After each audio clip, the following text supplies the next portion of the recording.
Hi everyone! So we are here today with Korrina and Rowan. He's in a relatively good mood. And we are going to do a little Q&A. Yes. So we threw out on Instagram, we asked you guys to send Korrina all of your questions, and we are here to read them out. There are about 30 questions today, so we're going to bang them through. We're going to do the ones that involve Rowan first, in case he wants to fuss up.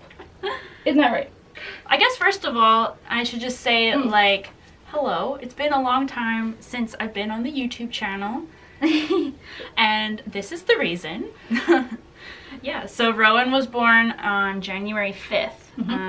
And like the months leading up to his birth, I kind of had to take a step back from YouTube to focus on making the OwlCrate boxes. But it feels good to be back. Yeah! We miss look at that big grin. Oh, yeah! It's good to be back, right, Rowan? Okay, so this is a good place to start then. Yes. So Book Nerd Corner just asked, how is baby Rowan doing? He is doing great. He honestly is such a good baby, and he's healthy and happy. And yeah, he just turned 3 months old on April 5th. Yep. He's just got into his jolly jumper for the first time today, so. Yeah. He's a pretty happy little guy. Yeah. All right. So the book's music life, and several other people kind of asked variations on this question. So what is the hardest thing about being a new mom and running a business? I wonder just how to put this into words really, but it is hard. Yeah. I think the hardest thing is just understanding that it's hard and like kind of giving myself a break sometimes. Because yeah, finding the balance is still a challenge. Yeah, because I'm basically working in one way or another from the time I wake up to the time I go to bed. And like Rowan obviously comes first, so it's like anytime that he's content in his chair or like on his activity mat, I'm like, oh, I gotta sneak in a little bit of work here. So it has just been hard, I guess, trying to find the balance, trying to make sure that OwlCrate still runs very smoothly and I'm not making mistakes because I'm rushing. Making sure that Rowan is happy and taken care of and stimulated and learning and feeling loved. But it also helps a lot because Robert, my partner, works from home with me, and so we can kind of trade off and on with Rowan and with work. So I feel very fortunate to have that, because without that, I don't know how people do it. Yeah. Truly. Yeah, we have a pretty cool situation here. Yes, we do. And the fact that, yeah, I work above the OwlCrate office also helps. Yeah. This is kind of a similar question, and I think you kind of answered it, but it's like, but how do you balance being a working mom? I feel like I'm only just starting to figure out a new balance. Like the first few months after Rowan was born was pretty like chaotic, and like I wasn't with the OwlCrate girls very much. Which is, to be expected. Yeah, I didn't take maternity leave really, so like at all. So Corey took over Instagram for me, but I was still doing like all of the curating of the boxes and making sure that everything was like shipping on time and answering emails and stuff, which I don't really recommend. I thought that I'd be able to do like no maternity leave just fine, but if I have another baby in the future, I'll definitely try and do a bit fix more. something. But yeah, so now it's kind of, we're trying this new thing where I work in the office like Monday to Friday, and Robert is with Rowan upstairs, and I kind of just run upstairs every time Rowan needs feeding, which is kind of nice because then I get little visits throughout the day. And then I'm with Rowan for pretty much the whole evening, but I'm still working the whole evening, to be honest. So it's quite tricky, but I really love OwlCrate, so it's not like... It's not like a chore. It's not a chore. It's stressful in other ways, but we're figuring it out. And I feel like we're almost there to having like a routine. Yeah, it's good. Okay, and Scarlet Witch Chant asked, what is Rowan's routine like? So I guess you kind of just explained that. Yeah, so he doesn't really have a routine. Like, we usually wake up around 7:30 or 8, I guess. And then he might have a nap in the morning. Like, I feed him when he's hungry, he sleeps when he's tired. Yeah. We haven't really tried to get, like, sleep training or anything like that. It's just kind of going with the flow. He dictates everything. He's the boss.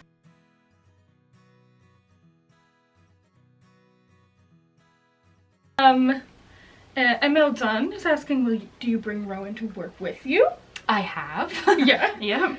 I shared a picture on Instagram just the other day of like I had just finished feeding Rowan and he was like passed out on my nursing pillow, and then I was like typing over top of his head, and that happens fairly often. Yeah. He knows what the office is like. Yep. The book's Music Life asked, if you had another baby, would you name it after a book character or something bookish? I'm definitely not against that, and I like the idea of having something be subtly bookish, but, I mean, and it'll just, who knows what's gonna come, but we would love to have a little girl, but you can't choose that. But if we do, the name that we've kind of got in our heads is not bookish, so I don't know. We'll just have to see what happens. And so I wrote several people for the people who asked this question. What inspired Rowan's name? So many of you might think that it was inspired by a certain Throne of Glass character, but it was not. It was the only boy name that Robert and I both liked, so that was a big part of it. Robert liked it for his own reasons. The reason why I liked it I've just always thought it was a beautiful name, but I wanted something that was kind of bookish and also kind of to do with nature. And for the majority of the time I was pregnant with Rowan, I was working on the Wicked King box, and in the Wicked King and the Cruel Prince, they use rowan berries for protection. And so it was kind of just like in my head a lot throughout the whole pregnancy, and Robert really liked it too. And then his middle name, which is Elias, people also have asked if it's inspired by Elias from An Ember in the Ashes, but it wasn't. It was inspired by my friend who passed away the year before Rowan was born. So that is why we chose it for his middle name. All right. A Cozy Book Paradise asked, what's been the best experience of motherhood so far? Ugh. I mean, it's just really good. Like, I just really like my baby, which helps. It's always a good thing. I like watching how, like, every day is so different with him, and he'll, like, one day he won't have a certain skill and the very next day he has it, and that's been really cool, just watching how he changes from day to day. And just, yeah, I don't know. We kind of, like, live to make him happy, and, like, seeing him smile and... He's very smiley right now. Be silly is really cool. Alright, Vicums221B is asking, what are some tips on being a mom but also thriving in your career? Whew, am I thriving in my career? I feel like it must be different for everybody. Yeah, and different for every career, of course. I guess just trying to find balance as much as you can. Like, that word's been brought up a lot, and it's much harder than it seems. But, yeah, just trying to take time for your baby, your family, your work, your staff, yourself. And you. Like, yeah. That's honestly the hardest part for me right now, is like trying to just like also do my own self-care. Yeah. It comes last, but I don't know. And just to not beat yourself up. Like, it's not gonna be easy. What are you yawning? You rubbing your eyes? And to ask for help when you need it. And that's harder. That's, you know, easier said than done as well. But I don't know. I'm not an expert in being a mom and a career woman yet. You're working on it. Working on it. Malia Luz is asking, are you breastfeeding? I am. And it's also got its own challenges. Yeah. You know, it seems like something that everyone thinks will just come so naturally and so easily, and it really doesn't. And like, I went to a prenatal class leading up to Rowan's birth, and all of the women in my prenatal class had troubles breastfeeding. And so, I don't know. Very normal. Very normal, but it's something that's not often talked about, I don't think. Even at our class, like, our instructors told us that it's not as hard as it may sound and all this stuff, and it really was. It still kind of is. Like, it's still, like, a learning process. Yeah. But yes. Awesome. And then the last question is, Bookworm Bree Rose says, do you want more kids in the future? I think so. I really enjoyed my experience of being pregnant, and my birth experience was also super positive. So I think probably. I like the idea of Rowan having a sibling. But if it's not meant to be, this is also awesome. You know, I'm okay with this, just having Rowan as well. So I've always kind of been like, let's just see what happens. You know, Rowan wasn't planned, and I don't probably won't plan for the second either, if that happens. But hi, do you want a sibling? Maybe? I was like, not right now. I was like, just me. Give me all the love. Right. So that was all the Rowan questions. Do you want to keep them? Yes. Okay, Let's see. We'll keep them. So now we're moving on to more OwlCrate specific questions. And there's quite a few of these. Cool. So Any Starlight Beauty is asking, what is your favorite OwlCrate box? To start things off hard. Yo, this is the most difficult question. So at the time of filming this, we have shipped 50 boxes. You know, there's still like a few more that I've already planned out, but they haven't shipped yet. But our April box is our 50th box. Which is crazy. It's so crazy. So picking 1 out of 50 is very hard to do. I've said this before, but I really liked the October 2017 Find Me in the Forest box. Probably just because that was such a out there theme, and I loved how everything came together. I thought everything looked really beautiful together. It was the first time we included one of our Harry Potter mugs. Oh. Oh no, he's like, it's not about me anymore? No, I'm done. But yeah, that Find Me in the Forest box, my fave. Okay, let's go. Break time. Say bye, Rowan. Bye. Bye. Nikita Angel 04 is asking, what's your favorite book from all the boxes you've put together? Another hard question. Yep, there's a few of these.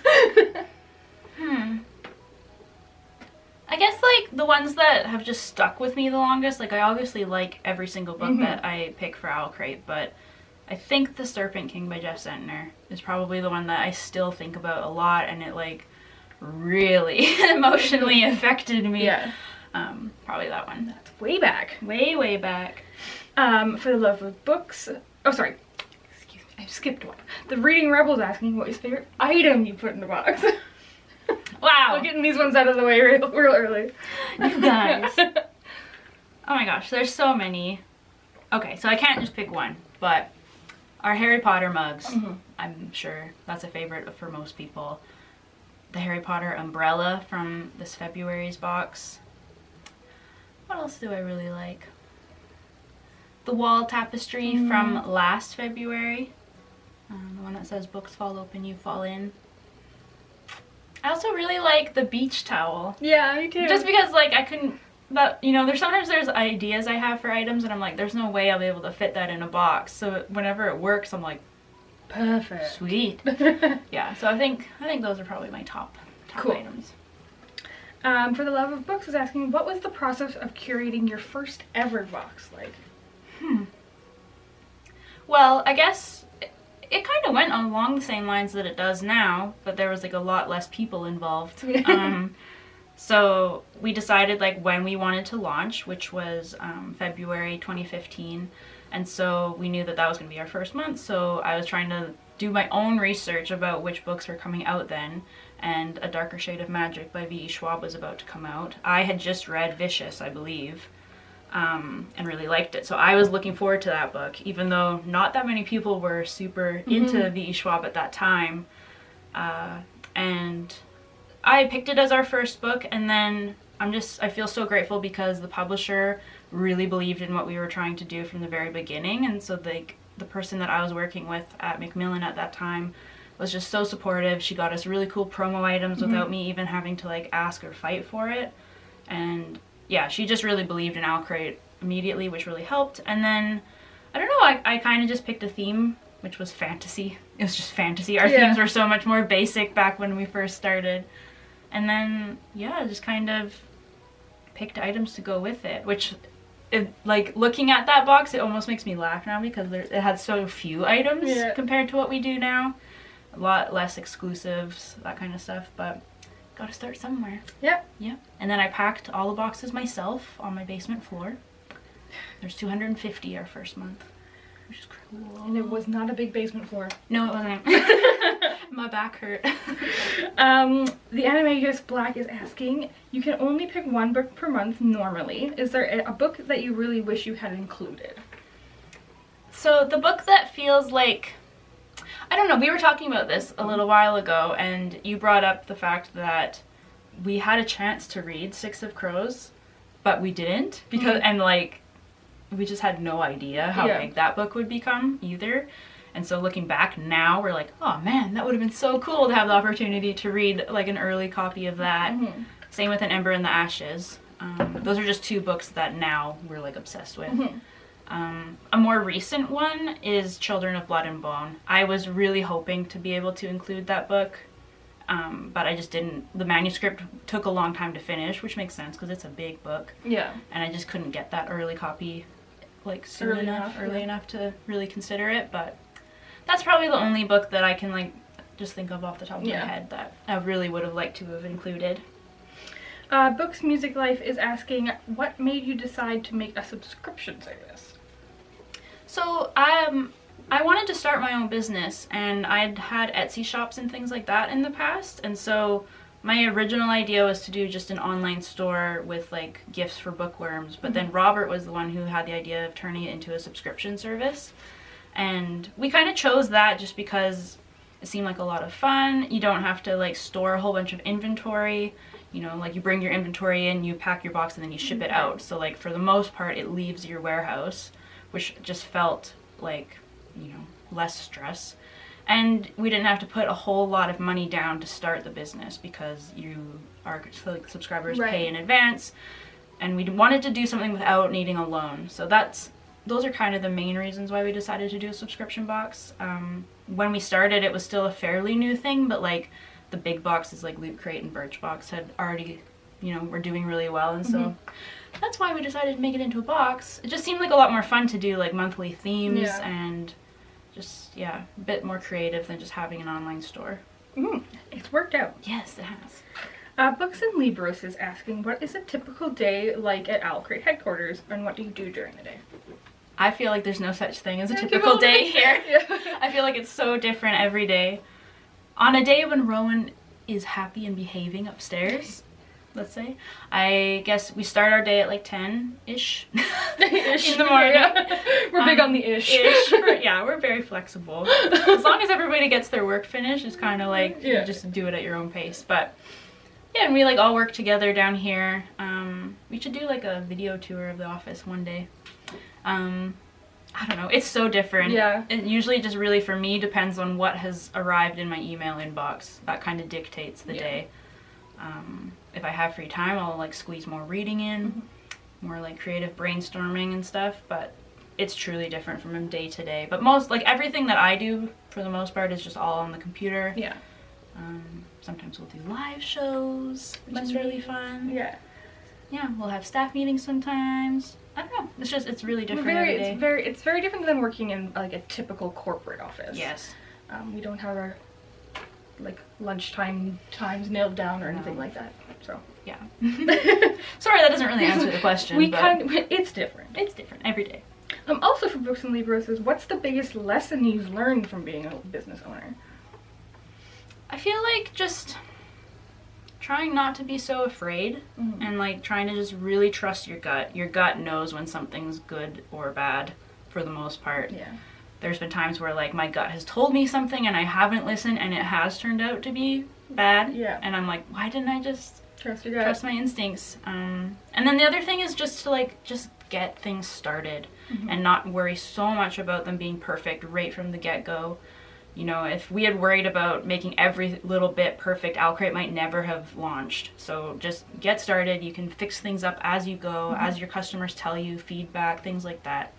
I think that's the hardest part for most people, is just not being afraid to like hit publish or, you know, just make your initial post that you are launching. Yeah. Just do it. Just do it. Just do it. Palm Katie Books is asking, any happy accidents where something went awry but turned out even better? It's hard to think of these things like off the top of your head, where it's like I know that that's happened. One thing that I can't fully explain, but I'll try my best, is I had originally had one item planned for the January Magical Artifacts box. We'd spent months designing it, and then once it got into the production, like manufacturing phase, they told me that, oh, in fact, it's not going to take 30 days to make, it's going to take 75. And I was like, what? I need this in like 2 months. So that like was a bit of panic, and I had to like find a replacement item for that box immediately, and luckily we made A Darker Shade of Magic zippered pouch instead. And I really like that item, and I'm really happy that I was able to include that. And now the original item is about to be shipped in our June box, and it just fits the theme so much better. It just really worked out. Yeah. Excellent. June Blossom's asking, how did the idea for OwlCrate come to be, and who was there, and how was the title decided? So I feel like you've answered this partially, but... Yeah, so back in November 2014, my boyfriend Robert and I were working at a toy store. We were managers at a toy store.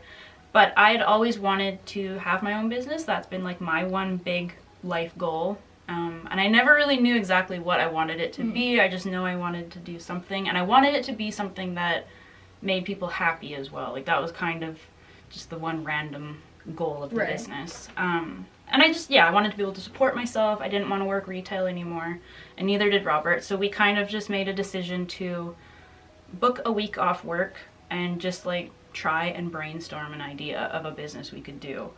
And so it was just Robert and I. We were the only ones there at the beginning, and we just sat down and started writing notes. And the idea for OwlCrate came almost immediately the very first day that we were off work. And I think even the name came that first day too. And even that was like, we knew we wanted it to be inspired by owls delivering mail from Harry Potter. So we kind of just, we wanted the word owl in there somewhere, and then we just tried to think of different variations of box, crate, and we landed on OwlCrate pretty quickly because it just sounded the most fun. And like by the end of the first week, we had designed our logo already. We bought our business license. Like we got all of those things.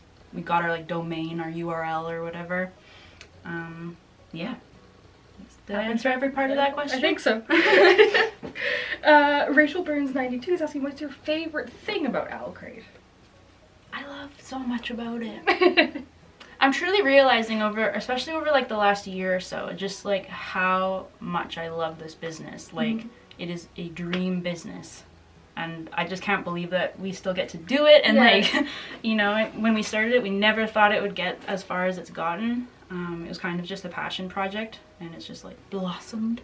So I don't know, I love my staff. I love working with you guys, like truly best staff ever. I like I'm not an artist, so the fact that I can use my creative ideas for items, have an idea, like an item idea and like maybe a quote or like a loose design idea, and then I can work with an amazing artist or small business and they make that even better than I had pictured in my head. Like I love working with artists and small businesses on all of the items. I love when you guys get the boxes. Like it's so cool. OwlCrate's just really cool. I like working with authors and publishers and just reading like every part of it, truly. Even the stress, because although can be really stressful, I also feel like I'm just growing and learning so much from it. So I don't know. Many things. It's great. Thank you for supporting OwlCrate and letting me do this. Alright, Fairy Tales and Books is asking, what is your favorite part of curating a box? I guess, if I'm thinking just about putting the boxes together and not the fact that like they're gonna even be sent to somebody, like I mentioned, I love working with small businesses and artists, and I formed so many cool friendships that way. That's something I wasn't really thinking of or expecting when I started the business, is just all of the relationships I've formed over the years. And like it's crazy to me because like, for example, I might work with like a candle company one month and they're fairly small and it takes them 5 months to make all the candles that we need, and it's like a huge undertaking for them. But working with us may be the catalyst to allow them to like quit their day job and focus on candles full time now. And get a office space or a warehouse space, and like that is just crazy to me, like to think that we can even affect a business like that.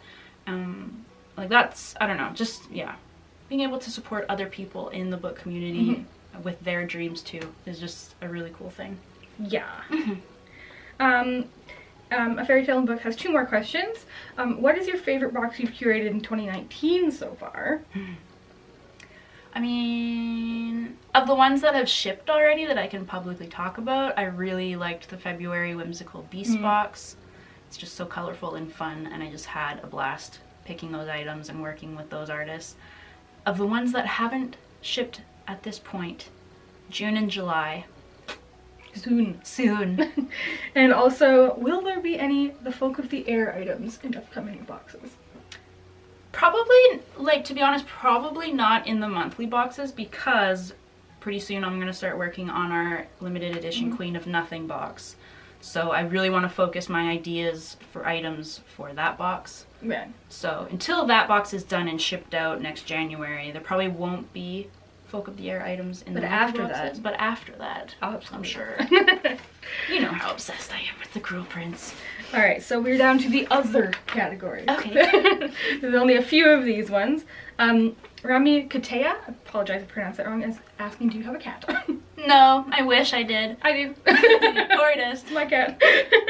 We were about to start the process of looking into adopting a cat when I found out I was pregnant, and then it just felt like not the right time. Right. So we'll see. Maybe when Rowan's just a little bit older, we'll probably do that because I really want a pet. They're awesome. Book Hermit 7 is asking, you are amazing. How do you do it all? I don't even know.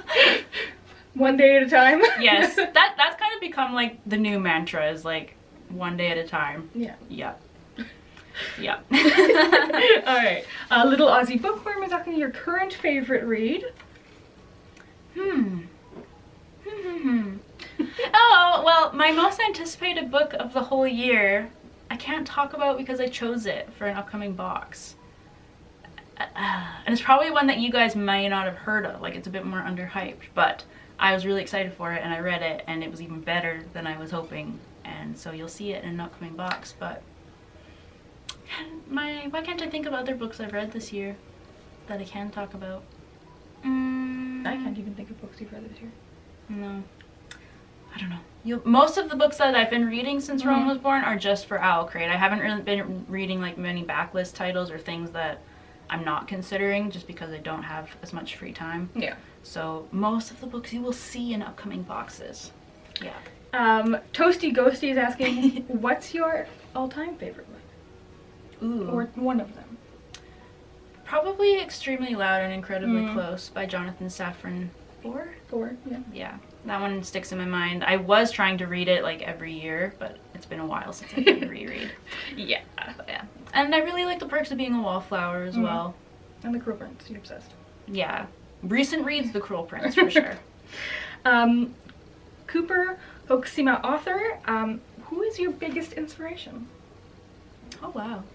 Honestly, it's just like other small business owners right now. That's like, I'm just as amazed by them, and like they think that I'm really amazing for what I'm doing, but I'm like, no, you guys are. Communal appreciation. Yeah. I just like, I've got a few like small business friends that I just find super inspiring with what they're doing, and how they run their businesses. So, yeah. All right, and this is the last question from Megan Leanne Reeds. Was there a specific book that made you love reading? Like, I feel like I've been a pretty much a reader for my whole life. Like, there's been periods where I may have like not been as into it, but yeah, like Goosebumps and Animorphs were the first like chapter books that I really remember loving. Latched onto. Yeah, and like we're just reading, like they have so many in their, you know, series. Universe. Yeah, so the series doesn't even seem like the right word. So I ate those up, and then Harry Potter, of course, was like a big one. Yeah. Awesome. Alright, so that was all of your guys' questions. Thank you so much for writing in. Yeah. I think we're going to do a few more Q&As with the rest of the team over the next little while. It's always fun to get to know a little bit inside our brains. Yeah, each of us has like such a different role here at OwlCrate, so I think it'll be interesting, hopefully, for you guys to kind of learn more about what each person does. And yeah. Exactly. Well, that being said, if you like this video, please give it a big thumbs up and subscribe for more videos every single week. Happy reading and thanks for being awesome. Bye guys.